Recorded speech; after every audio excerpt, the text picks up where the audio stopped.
well, a sound designer on this film is in charge of the sound of the effects, the world that we create for the movie, the sound effects, the ambiances, the background, to give it a life and make it believable and fun. It's our world from a toy's perspective.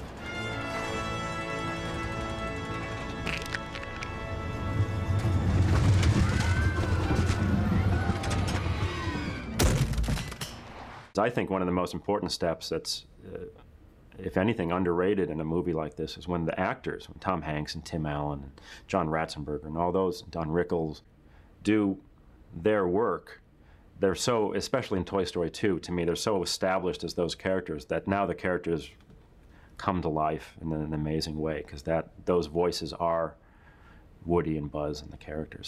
We'll have to cross. You're not turning me into a mashed potato. I may not be a smart dog, but I know what roadkill is.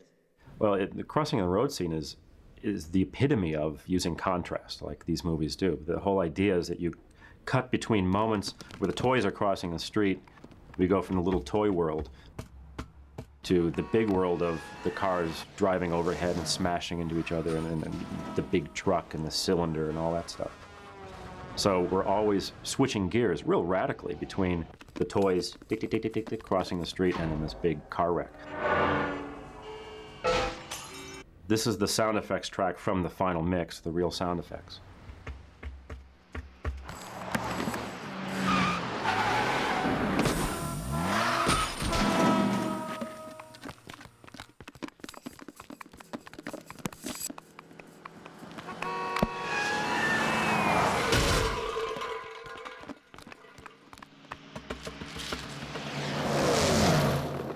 Meanwhile, Randy Newman is writing the score.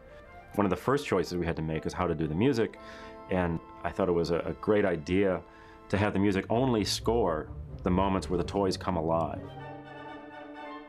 So when the toys walk, the music underscores that, because Randy Newman's idea with the music is to kind of score the magic of the fact that these toys are alive all the time. That's his attitude, which is perfect for the movie.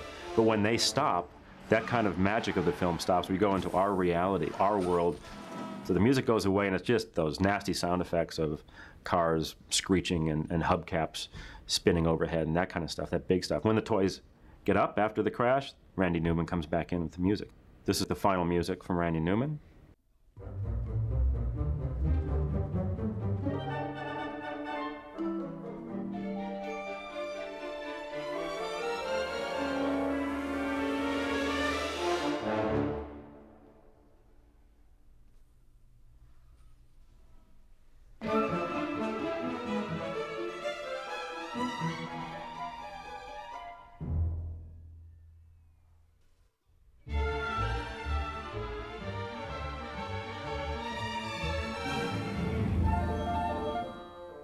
When it's time to final mix a movie, we have a lot of choices, and the choices really come down to where and how to play sound effects, how the dialogue, where the dialogue needs to be heard, how the dialogue is paced out and heard, where the music really needs to help drive the scene, or where the music can maybe come underneath and be subordinate for a while.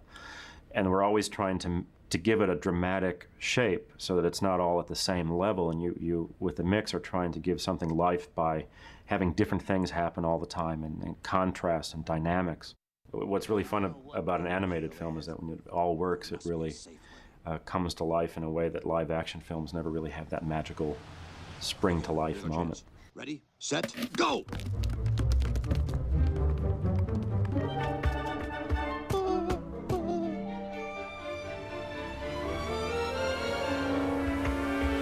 Drop!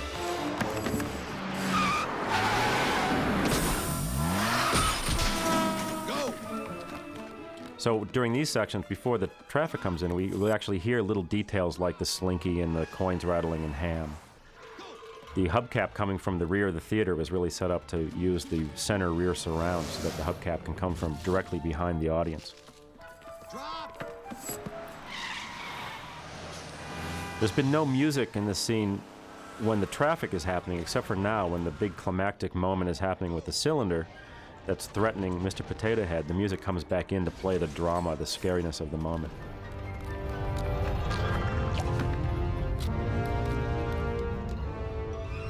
You actually, it was very hard to have a mix that you would hear the rumbling, huge cylinder as well as the gum snapping back up from the street.